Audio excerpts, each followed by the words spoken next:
Mabiyayang araw po sa inyo lahat, kabalin. Welcome back to my channel, kabalin. New day, new vlog, new mukbang. Today, kabalin, ang ulam po natin ay sisig Kapampangan na ginawa ko ito na may itlog sa taas. Yung toppings niya, kalamansi with sili at nilagang upo na may manok, kabalin. Pero bago po yun, kabalin, magdasal muna po tayo.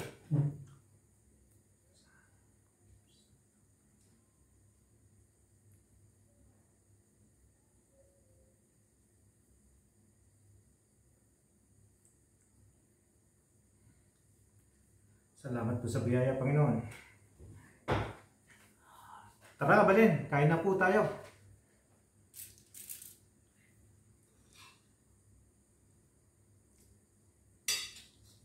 Sisig.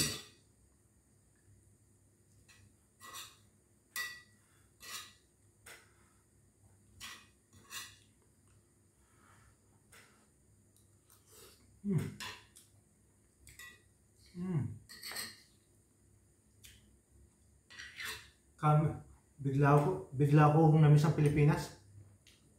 Kasarap po.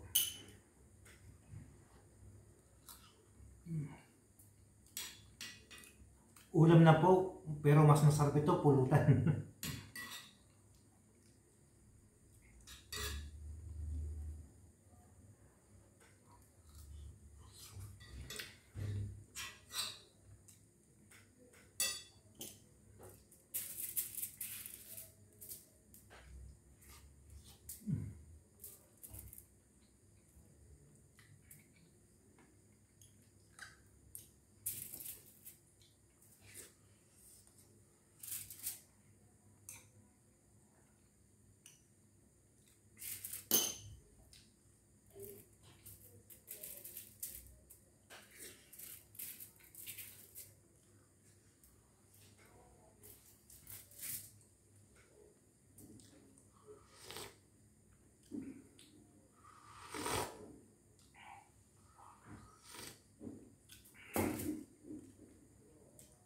Upo, kabalin.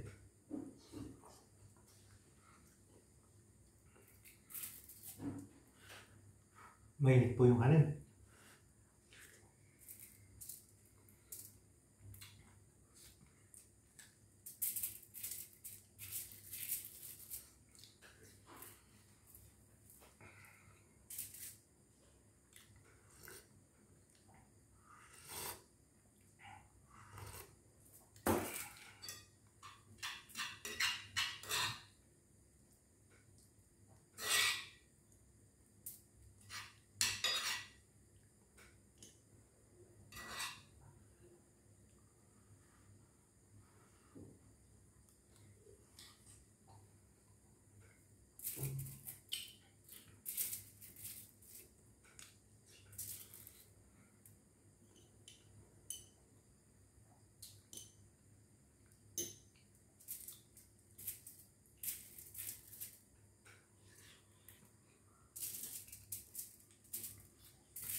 Pag umuwi ako sa Pilipinas, kabalin, ito po yung pinupunta ko talaga sa Pampanga, yung sizzling plate.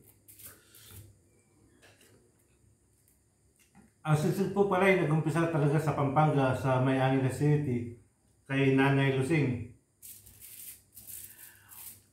Doon po sikat sa May Angeles City. Shoutout po sa mga taga Angeles City, Pampanga, at siyempre sa mga kababayan mo taga Mexico, Pampanga. Ito po yung isa sa kilalang pagkain sa ating lalawigan, ang sisig. Pero siyempre marami na iba-ibang version ng sisig ngayon sa ibang panig ng Pilipinas. May sisig na kapatid natin sa Katagalugan, mga kapatid natin ng Ilocano, mga kapatid natin pero siyempre, kabalin, iba pa rin yung lutong sisig ng Kapampangan kasi siya lang ang invento.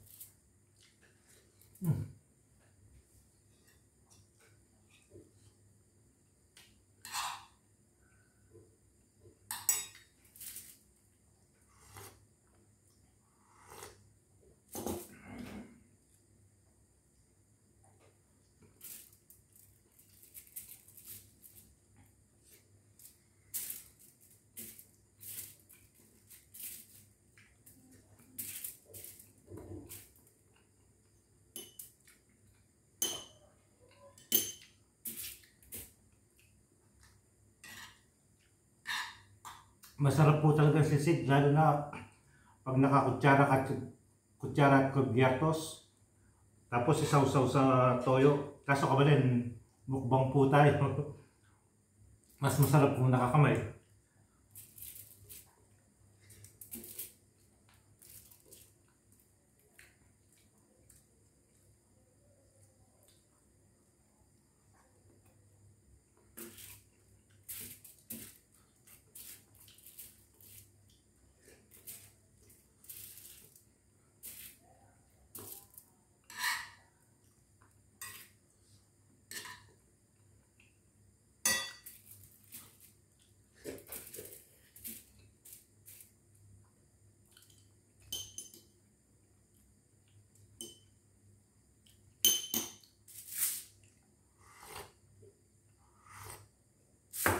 With sabaw ng upo pa, kabalin. Binigyan ko po siya ng konting manok para maglasang malinamnam. Pero usually nung nasa Pilipinas ako, nung hindi pa po ako nakapag-abroad, ang upo lang ho, nilalaga lang sa sibuyas at bawang at konting bechin. Ayos na ho. Hindi pa po kasi uso yung Knorr cube nun. Bechin pa lang ho.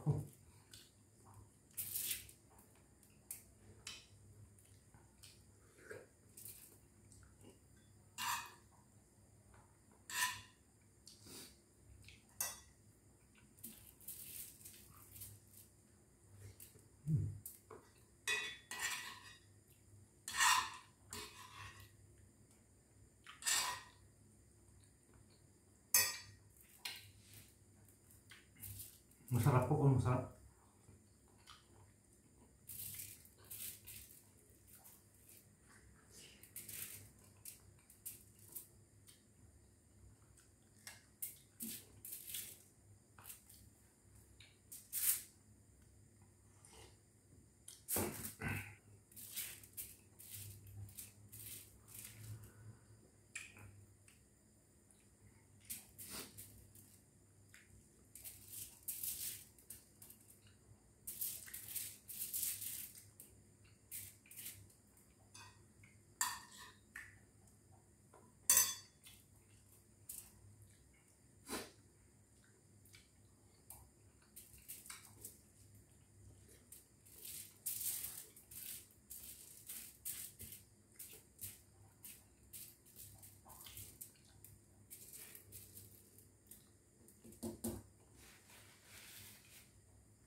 Kabalin, kababayan, tapos na naman po ang isang mukbang natin.